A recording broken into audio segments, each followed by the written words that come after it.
If you've been enjoying the show, which I know you have, make sure you support the merch. We got long sleeve 38114 shirts. We got white. Come on, man. We got blue. We got red 38114 shirts. Each shirt, whatever color it is, it got the red specks in it. The blue got the blue specks in it. This is my favorite, the green. You know what I'm saying? Represent wealth. It has the green specks in it. Make sure you support the merch at 38114show.com. They are available in small and all the way up to 2X. And if you want to continue to get your laugh on, make sure you support my comedy special. Say It Louder is on a 1 gigabyte USB drive. It's 35 minutes of stand-up on here and a 15-minute documentary. That's my son on the front. We're throwing up the fist. Name of the special we call Say It Louder. I'm black and I'm proud.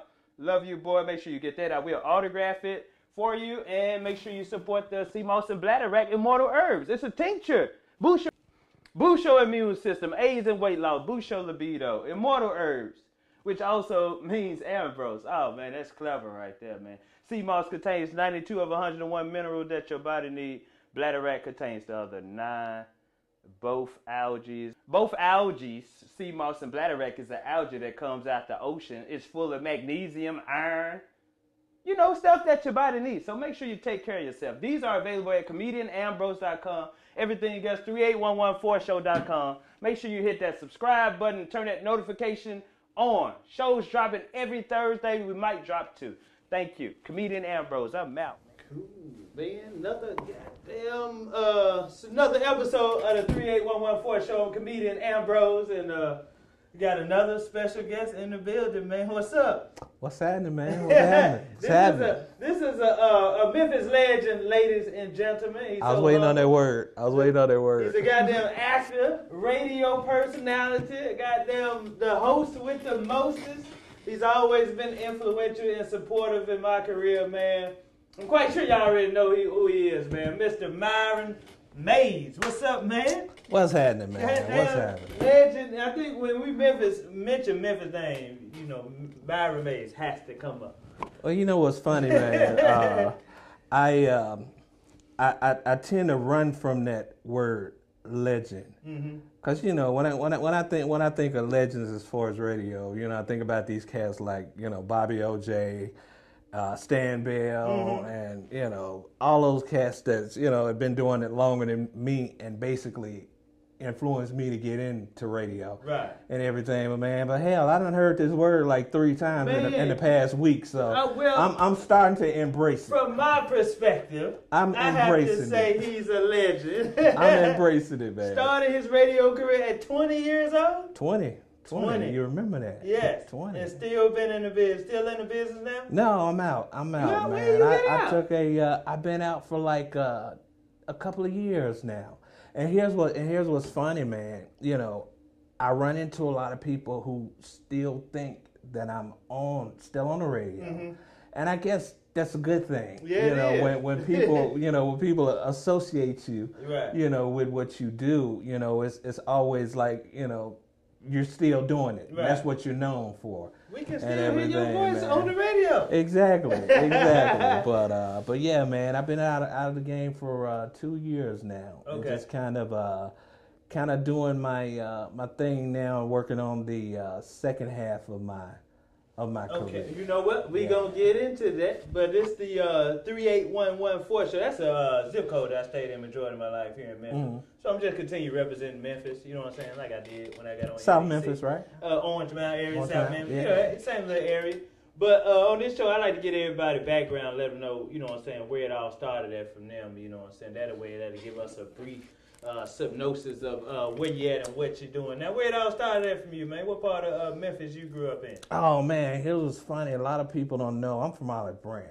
Man, see? Man, real? I'm from Olive Branch, man. Mississippi. Right up the street. DeSoto County. Right up the street. I call it South Memphis now. Right. It's right up there.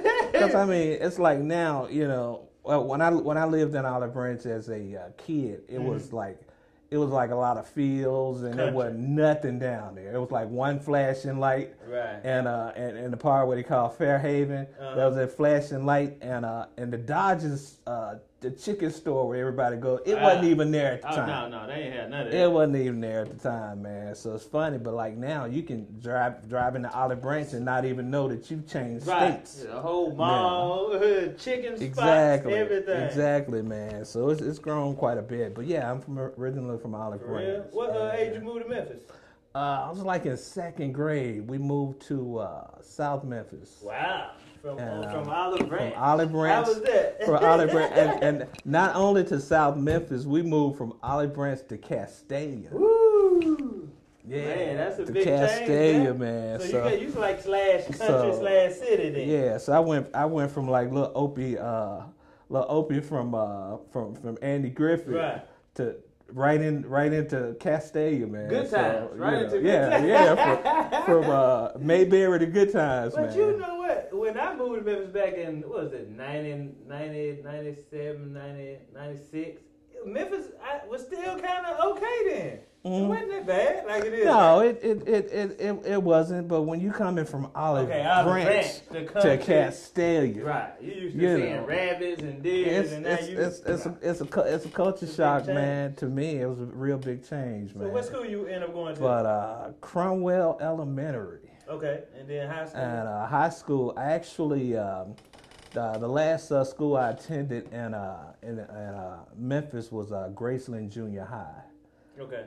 And back then, junior high still included ninth grade. Ninth grade, right. And so when we moved back to Mississippi, I ended up going to Olive Branch High School because ninth grade, was the first grade in high school down there. So back away from we got right the hell on down, man. moved back to Olive Branch.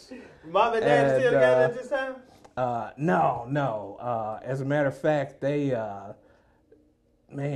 I think they lasted like a couple of years after we moved to Castalia. So they had been split up since like they had a discrepancy about that. Exactly. Who idea was to move to Memphis? My dad. My dad? Yeah, it was my dad's idea. Mama wasn't going for that. I don't think my mom really cared for that move and everything. But it was crazy, man, because it's like once we moved from Memphis back to Olive Branch had changed. Okay. And so it was almost like a culture shock again. Wow. I'm like, damn, they do that down here now? Right. So, things had changed a lot, and, I had to get used to, not only being back in Mississippi, but, experience what that area and life had become down there. So, it was really a culture shock all over again. Majority white then, right? Yeah. Yeah. Right. Yeah. Your school, so you ended up graduating from school in Mississippi? Olive Branch, high school. Yeah. And then you went to college? I went to University of Memphis. Okay. Back and forth. It's back and forth, man. And what was crazy, man, it's like radio was the thing that actually made me go to college. Okay. Other than that, man, I probably would have never stepped foot on the college campus. So in high school, you was even interested in radio in high school too? No? No, it was, man, let's see, at age 20, I think teenage fatherhood actually led me to radio. You was a teenage father? I had like 3 kids. What age? By the time I was 20, I've been knowing this guy for years. Really? Yeah, I had 3 by the time I was 20. So that's messing around in Mississippi. Yeah, exactly. So that made me that made me choose. It didn't necessarily make me choose radio, but it made me decide to do something with my life because I was somebody's father. You know what I'm saying? So it's like I gotta get my shit together. That do change you. My one son did that to me. If I didn't have him, ain't no telling what the hell I'd be doing. Yeah, so it's like I'll be out here running the street. It was funny, man. Me and my stepdad used to ride to work together. He would drop me off and go to his job and stuff. But on the way to work every day, and on the way home, we would listen to the radio. That was the big thing. And we listened to K97 a little while. Then we listened to WDIA a little while. Right. And in the evening on the way home, we would just always listen to WDIA. So radio was a big part of my life, because all black people. Yeah, because I just love listening to the radio. So it was like when I had to decide what I wanted to do and what I think that I would like. radio ended up being the thing that got my attention. Okay, so that's what you say I want to major in when I go to college. Yeah, and actually, I hadn't even thought about college. I just wanted to do radio, and I ended up. That would help you. If you use your home as an office, you can itemize that on your taxes. I was telling you that. Make sure you contact CJ's 2-in-1 Enterprise Tax Services. It's called 2-in-1, but he actually do 4 things in one. He was actually being humble. This guy actually does personal income tax, credit repair, bankruptcy services, and tutoring services. That's 4 things in one. He actually needs to change, but you know what? He's being humble, and that name is already LLC Incorporated. He can't change it now. So if you need an advance loan on your income tax for this year, which I know you do, because that stimulus wasn't that much. So make sure you contact him, Connell Jones, at 773-905-9928. If you can't reach him on there, contact him on his email, cjs2in1enterprise@yahoo.com. That's cjs2in1enterprise@yahoo.com. And it's funny, this guy doesn't even remember this happening, but he does not realize that he's probably one of the 2 most important people. Wow, don't let it in out. my entire on the 3811 Fun Show, baby. Go on right let it now.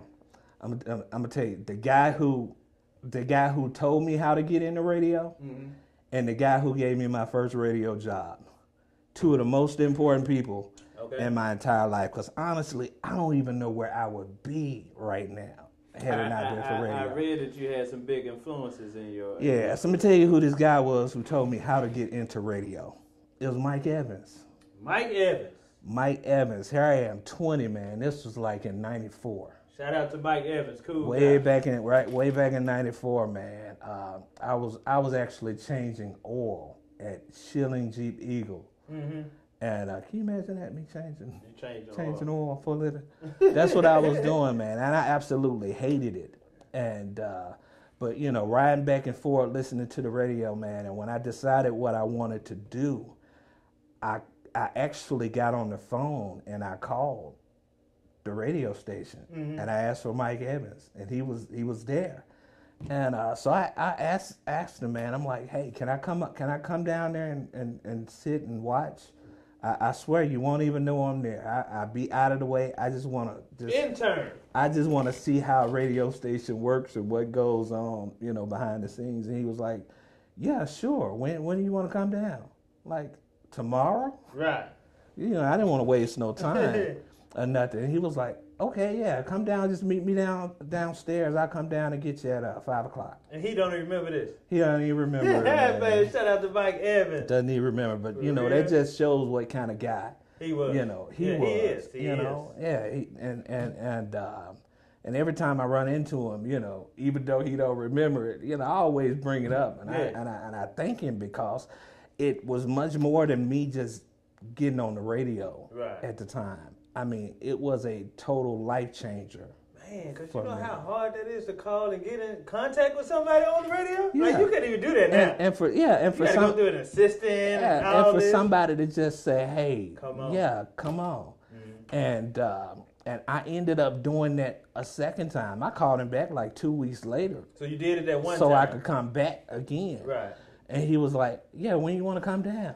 I'm like, tomorrow. Right. and he let me come back down, man. And at that point, I was like, I'm ready to do this. I want to be on somebody's radio station. At 20 years old. How do I do this? And Mike was like, tell you how you do it. You find the smallest radio station that you don't think anybody's listening to. You walk in and offer to work for free. I got in my car. I left 112 Union Avenue. That's where K97 was located at. I left 112 Union Avenue. I got on the expressway, and I drove to Senatobia, Mississippi, down to this station called WSAO in Senatobia.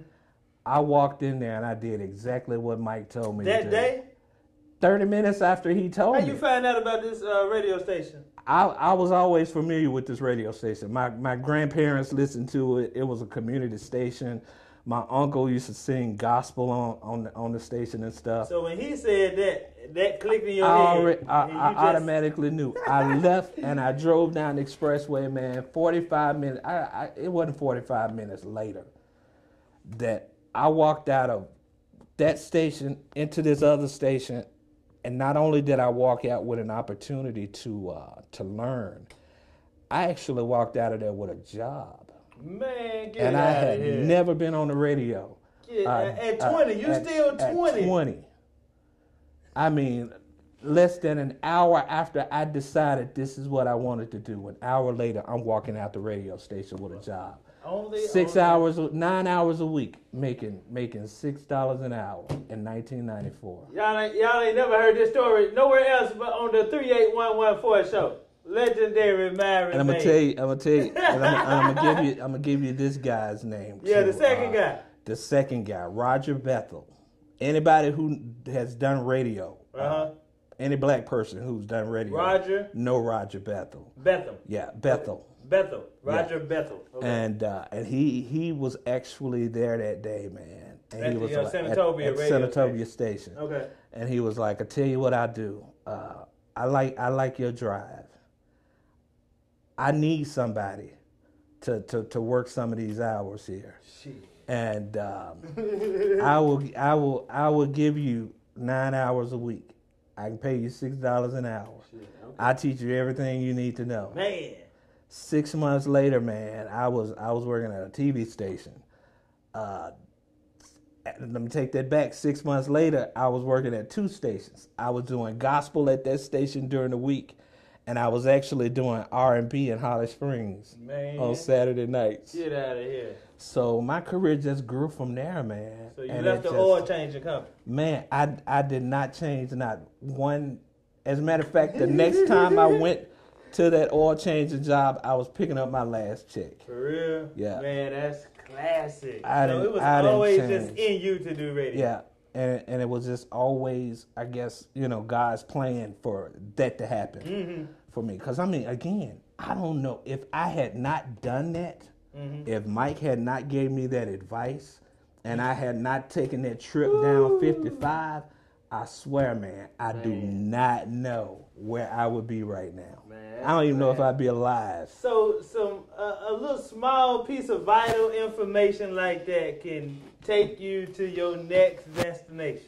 Exactly, and that's why I've been so big on purpose, man. We all got a reason, for being here. Man, and sometimes it just works out the way that it's supposed to work out. But you know what? That's probably the help that you got from Mike and Robert is probably the way you are with, local artists. You've been, instrumental in my career and always, been right there. Man, come to the radio station, what you got going on? Exactly. Man, yeah. That's been the thing, man, that's always made me the person that I am. And it's funny, Mike probably let anybody come to the radio station because, that was just kind of cat, that he is. But you the one took that information. You never know, man, what you're doing for somebody when you do it just by being who you are. You see what I'm saying? Mm-hmm. So I look at it the same way, man. I'm the kind of cat that just likes to help people and just being who I am. Right. And at some point, man, that all comes back to you. Okay, so man, I always appreciate you, brother, for being there for me, throughout my career, man. So how did that, what you were going to say? No, I was going to say also, man, when you're talking about your career and everything, man, when you were on the show, man, on NBC that night, I was blasting it. For real? Yes, sir. I was blasting it, man. And I was proud of that, man. Appreciate that. And the same way when Keenan said, call you Country Chris Rock. Right. As proud of that as you may have been. Hell, I was just as proud, man. Right. I was like, that's my dude right there. Right. That's dope. My dude. That's dope, man. When I came back, I did the interview with you. You know what? I think hell, I think that may have been the last time we saw each other, right? When I did that interview after the last Company Standing. Matter of fact, that documentary, part of that is on my comedy special. Mm-hmm. When I came up to your studio with what's the girl you had? Ronnie. Ronnie Brewer. Ronnie Brewer. Yeah. That is on the 15 documentary. That's on part of the documentary. Because when I came into your radio station, so man, man, ain't no telling how many of those. So yeah, I carry you around with me. Oh man, check that out. Check that out, man. Man, so how did after you doing radio in Senatobia, Mississippi, right? Yeah. And Holly Springs. So where did it go from there? How did it go? Now you going to college now? Yeah, I started when I had started those studies, man. That fall, cause it was early in the year when I first did that the first radio opportunities and stuff. And but what was funny, man, I didn't want to just stop at radio. You know, I want to do some TV stuff too. Mm-hmm. And I ended up, man, just kind of stumbling into TV. Acting, yeah. And I was doing a lot of the, because man, every TV station in Memphis except for Channel 5, I've actually done some type of work at. Uh-huh. And you know, I just had a big background in TV production and stuff like that. So, you know, I've done a bunch of that type of stuff, news stuff and everything too, man. And it's got to the point to where, you know, I had you know, just getting all of this good experience, man, and doing all of these things to where, man, I was doing, you know, I do radio at night, TV during the daytime. Right. And, you know, it was just stuff that I absolutely loved doing, man. So it wasn't even like I had a job. It was just like I was just doing hobbies. Find something you love to do. It never seemed like work. Exactly. And it wasn't until I got out of radio, because this wasn't the first time I ever gotten out of it. I got out of radio and I just started doing communications and nonprofit work and stuff like that. And then I ran into another cat, which is probably the third important person in my career. Okay. That was Tony Nicholson. His name sounds familiar. Tony Nicholson was a public affairs manager for 103.5 WRBO, and when I was working at Red Cross doing fundraising and nonprofit stuff. And it was during Hurricane Katrina. Right. So he came to the station. Like, what, 2015? No, it was 2004. Oh, shit. Okay. Yeah, 04, 05. 05, right. Yeah. And he came to the, up to the Red Cross to do some interviews for the radio station. And I was like, man, you know what? I used to do radio. I miss it too. And he was like, man, you should come and do a tape and, you know, do an audition tape and I'll turn it in for you. So I ended up meeting him at the station one night and actually did an audition tape. And before I left the station, I was able to leave that audition tape on the program director's desk. Wow. And 2 weeks later, man, I got a phone call. And I ended up being on 103.5. Hold on. Nobody else would ask this question but me. And this is what makes this show so great. From you loving radio so much, what made you say, I'm done with it? Opportunities that I wanted, man, I couldn't get them. So it was like I had all of these other opportunities that were there. I just took advantage of those. Mm-hmm. And what's funny, man, I'm happy that I ended up stumbling into the nonprofit thing because, you know, I do very well off of that even today. Wow. Yeah. I do very well off nonprofits. I've done 307 501c3s. Mm-hmm. So, you know, Hold on, to everybody don't know what that is, including myself. That's 501c3 is a tax exempt nonprofit. Okay. That's tax exempt by the IRS. Okay. I basically have started 308. for other people. 501c3s for other people. You're the one to come to and say, I want to start a nonprofit organization. You're the one to come through and get all that set up. Didn't know that. Yeah. What is that position called? That's another title under his belt. Man, that's just nonprofit consultant. Nonprofit consultant. Actor, radio personality, insurance guy. We're going to get into that. And a nonprofit consultant. But what you have to do, man, and and this is the reason why I do so many things. I was inspired by people like Oprah, Tabby Smiley, Steve Harvey. They do all these different things, man. And, the way I see it, God gives you all of these talents. You have to use them. You know what I'm saying? Yeah. You have them for a reason. And all of my talents that I think that, that I would consider a talent, I use them all, man.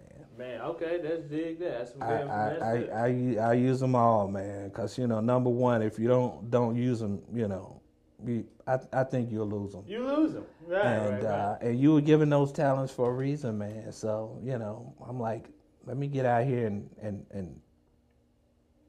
do what I can do with them. Okay, so your first time falling back from radio, how long were you out? 13 years. You stopped for 13 years? Yeah, between my last radio job and 103.5, it was a 13-year gap. For real? How did you feel? 13-year gap, man. But I was doing TV stuff. Okay, you were doing TV. I was doing TV stuff. What kind of stuff on TV you were TV doing? production. Okay, you were doing production. Yeah, I was doing TV production, so I was still doing stuff that I love. Okay. I just wasn't doing radio. That makes up for during those years. That's just like during the pandemic. I can't do comedy, but I still get to do this.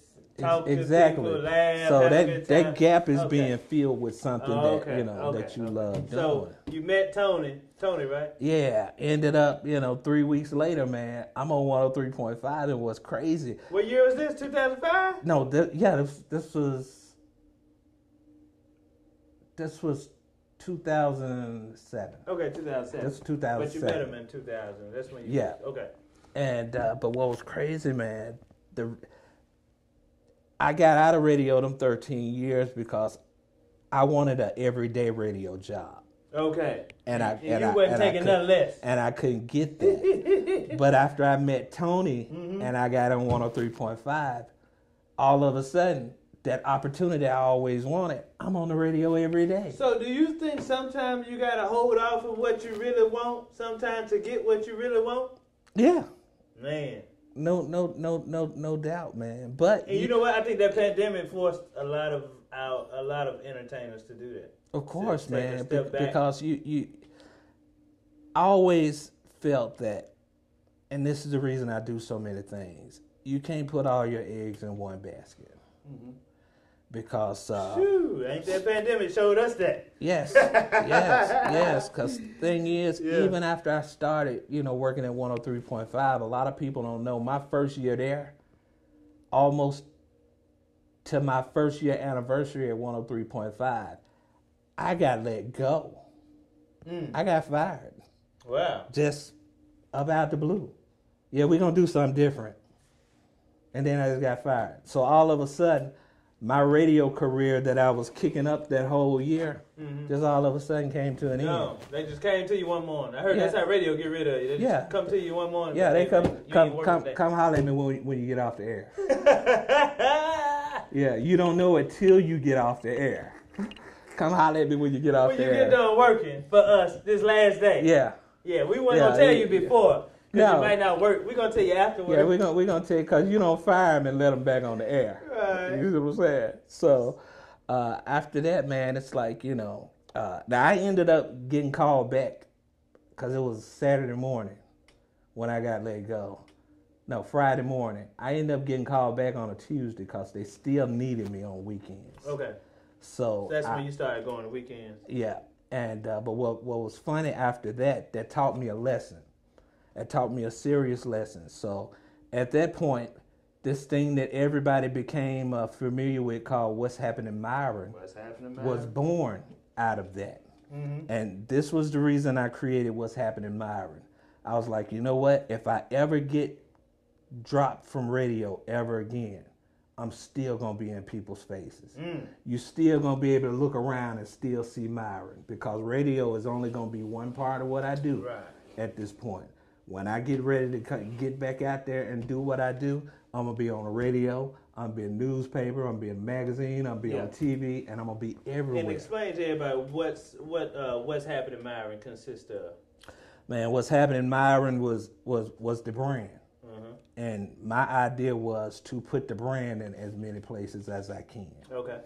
And so what's happening in Myron ended up being the newspaper column for Tri-State. It ended up being the radio show. It ended up being the email blast with the events and everything on it. It ended up being the TV segment on Channel 24 on local Memphis Live. And wherever else I could actually put it, you know, that whole thing was a thing, and I wanted to make sure that, you know, my brand could go anywhere, you know. So if radio went away, I'm still out there.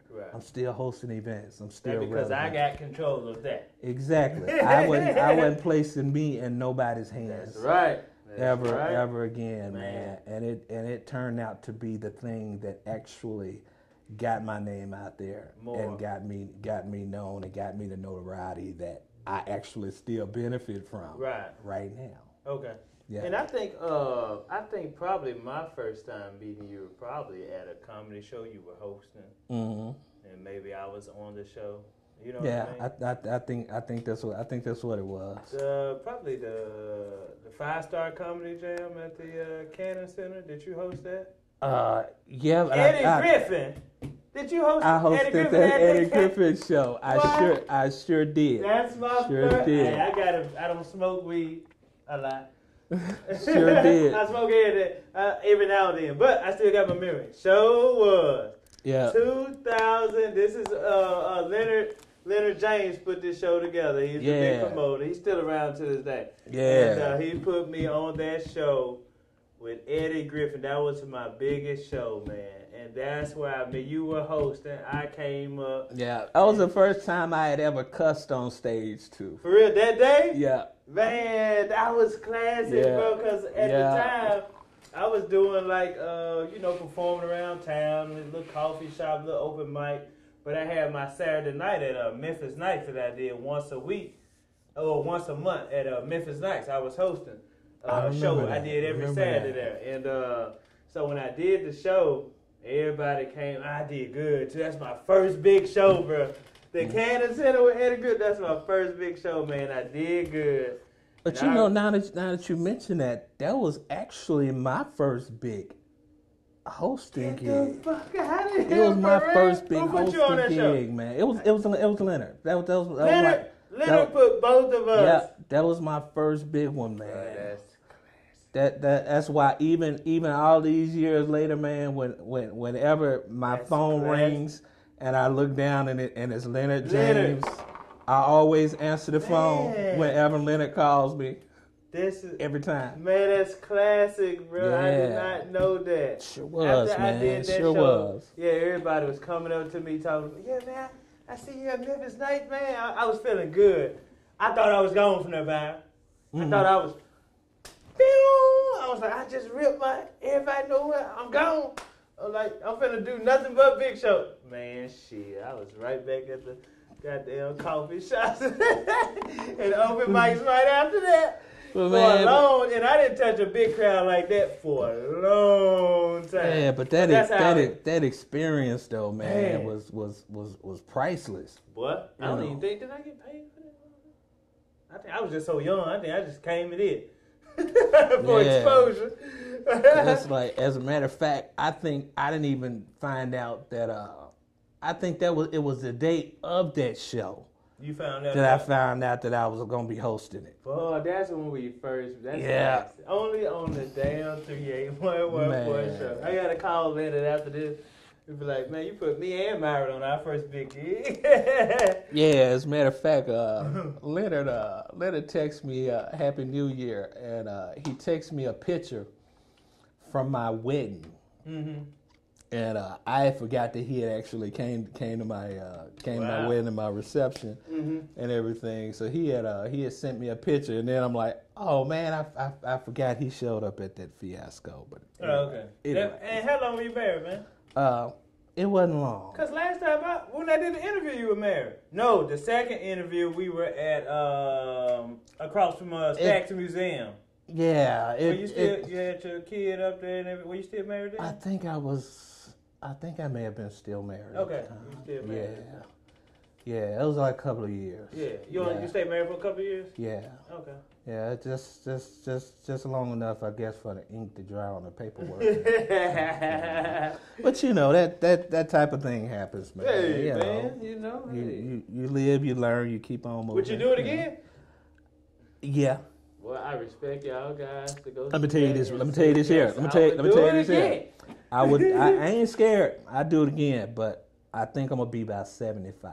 Okay. Okay. Yeah. There's a disclosure in there. I figure at 75 years old, she wouldn't have no problems out of me. Okay. See, yeah. I'm so wise and aware. I know I'm immature to get married right. I'm not mature enough to get married right now. I know that. Had a lot of women ask me to do it. I just know me to the point I know, like, no. Yeah, 75, I'd be a wonderful husband. Man, I met a guy who was got married when he was 50. And he said, I have traveled the world twice. I am ready now. You know what I mean? He was 50. He said, I done did everything. So I think we sometimes have to put our foot down and say, this is what I'm going to get married. Because sometimes we get pressured into it. Yeah. You know what I'm saying? Yeah. And we really not ready. Really not ready. No. But, God bless him, Yeah. and everything. God bless him. So before we run out of time, man, you out of radio for 3 years now. Now what you got going on now? Because Memphis Hustlers always got something going on. Of course. Well, when I was doing radio, I would look out my living room window, and I would actually see the poverty line, right? Mm-hmm. And I'm like, I'm not supposed to be this close to the poverty line. Let me rethink this whole thing, man, and try to regroup over here and do something different. For a while, I always felt like, because 25 years and all is what I've spent in radio in some shape, form, or fashion. Right. That's a long ass time. Yeah. And I got to the point to where I was getting frustrated, and I'm like, man, have I wasted all of these 25 years pursuing this thing, and I'm still not where I want to be at. And so I started kind of losing, the love and everything for it. So it got to the point to where I had to go through some stuff and just kind of go through this little winding road called life. And until I finally got back around to the point to where everything started to make sense. And all of my years in radio, it helped me to build a name. Mm-hmm. So now what I do here for the past few months, I've actually done insurance. Okay. So my company now is called Your Insurance Guy. Okay. And so, basically, just like what's happening in Myron was this persona before. I'm Myron Mays, Your Insurance Guy now. So what I do, I sell home, auto, life, health, business, and pet insurance. Mm-hmm. And not only do I sell insurance, I'm a resource. I help people to decide, what they need to do as far as covering their life and getting their children covered, and using insurance as an investment, and something to leave, a legacy, leaving your kids something behind. Right, because, a lot of us, we mess around, we die, and we ain't got no insurance, and then people have to raise money, how to do a GoFundMe and all that stuff, man, and that's getting played out. You said a key word, and I've seen this recently. Most white people, well, I don't say it, but most Caucasian, different ethnicity, use it as a legacy. It is what it is, man. Instead of just having it to cover that person, they use that to leave a legacy behind. You got folks who can sit down because they got this life insurance policy that paid off. Mm-hmm. They could start a business because their mom left them a life insurance policy. And you know, like, and Chris Rock, out of all people, he made a joke. He's like, white people leave a will, black people leave a bill. and that's true, but it's like, it's time out for that, man. Right. It's like you have to leave something. And like, since I've been in insurance, I have purchased all of that different type of stuff. Right. I can't even sell a policy that I have not gotten for myself. You know, that's so it's like, know he's legit. It doesn't cost much. The sooner you know, like whenever my kids was born, because I always been a stickler for insurance. Whenever I have a new kid, I always get them covered when they're a baby, because you know that price that you got them insured at, you can keep them insured at. Right. You know, the younger you are, the cheaper it's gonna be. Okay. As you get older, it's only gonna get higher. And then when you get in your 40s and your 50s and your 60s, and then you're trying to get life insurance for the first time, you having all these health issues, diabetes, high blood pressure and stuff. It's going to be high, and it's going to be harder to get. Because some people won't insure you if you're diabetic, or if you're taking medicine for high blood pressure and things like that. So let me ask you this. With your insurance company, that's called Your Insurance Guy, do they have to take a checkup? Or? No, some of the policies that we have, they're non-medical. You might have to answer some medical questions, but you don't have to take the exam where they have to swab your mouth or take any blood or anything like that. Okay. And so it's something for everybody that you can afford. Okay. And I always say, hey, you know, it ain't got to be the big ones where I make the big commissions off of. Get something, even if it's accident insurance. You can get accidental death insurance for as cheap as $5 a month for like $50,000 worth. They be having insurance on their dogs. Yes, exactly. Which I sell, by the way. And then kill them. I don't know about that. I didn't hear that. No, I'm just saying. Oh, okay, right. But that's you know, an easier thing to kill than a dog. Yeah. He choked on a bone. Get some insurance and get insured. And don't be out here riding dirty either. You know, if you can get some car insurance. Let everybody know where the information and where they can contact you at. Yourinsuranceguy.agency is the website. The number to call is 901-413-2099. We are located at 1407 Union Avenue, Suite 1203. Give us a shout and you know, holler at me if you need some insurance. I got some good rates, good products and everything too, and that way you can have some peace of mind. Yeah, and he's a good guy. Y'all already know his background, so anything he's involved in, it is legit. Let it in Your Insurance Guy Agency. Yourinsuranceguy.agency. .agency. So you say you have you know what I'm saying, hired some people anyway. Yes, I've grown. I've had to hire some agents, and I just can't do all this by myself. Yeah. So this is what you've been doing for the past three couple of years, and now everything is just growing to that next level, and I can help my people and get them educated on how this insurance thing works, why you need it, what type of insurance you need to get, and to just make sure you cover. Okay, that's good, man. Life is a trip. Life it is, and 2020 showed us life is short also. Exactly. It's unexpected and everything, man. Exactly. That's class. So no getting back into the radio no time soon? I always get asked that question. You just never know, man. It gets in you, but it never really gets out of you. Right. You know, I miss radio sometimes, you know, but honestly, I don't miss looking out my window and seeing that poverty line from my living room. So you saying all while you were doing radio, you was looking out your window seeing? I could see that poverty line, man. So it's like, you know what, man, I shouldn't be that close to it. Right. And but yeah, I think at some point, you know, I may end up doing some more radio. It never leaves you. So what's up with what's Myron? That's still rolling with the advertisements and everything. Oh, what's happening, Myron? Yeah, it's still alive. I've still got some what's happening, Myron projects and stuff that's in the works, and you know, I'm still that journalist and everything, and actually I still do commercial production and stuff like that, you know, from time to time for some people. Radio Okay. stuff. Okay. I do voiceover work and stuff like that. So I kind of get that little urgent, satisfied by doing that. Where can they contact you if they want some voiceover work done or radio? Man, hit me up at 901-451-9711. Again, that number 901-451-9711.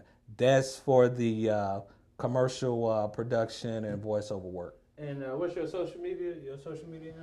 Oh man, let's see. Twitter, it's Myron Mays. Facebook, what's happening, Myron? It's Myron Mays. I am an easy person to find. Yeah. That's good, man. Before I get out of here, man, y'all make sure y'all get my comedy special, Say It Loud, on a 1 gigabyte USB drive. It's on my website, comedianambrose.com. Get my newest invention, Seamoss and Bladderwack tincture. Boost your immune system, boost your libido, and also AIDS and weight loss. You can get that on my website, comedianambrose.com. This is how I've been surviving during the pandemic. I feel you. I'm a certified pharmacy technician also. So I just applied the knowledge that I got from learning about modern medication to herbs. And, Dr. Seaby said we need minerals, not vitamins. So the Seamoss and Bladderwack comes out the ocean, and it has plenty of minerals, magnesium, iron. And, Seamoss contains 92 of 101 minerals that your body needs, and Bladderwack contains the other 9, man. So it's just a wonderful concoction, man. And you take this sublingually under your tongue. Your salivary glands take it straight to your bloodstream. So, yeah, man. So it's an instant gratification. So this is good. Also, we got the merch in 38114 show shirts. Hold on. Let me show you. I got front one over here. This is the long sleeve t-shirts. We got the blue. We got red. We got white.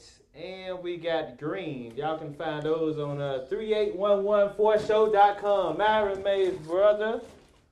It's been a perfect timing, like you said. Thank you for the knowledge.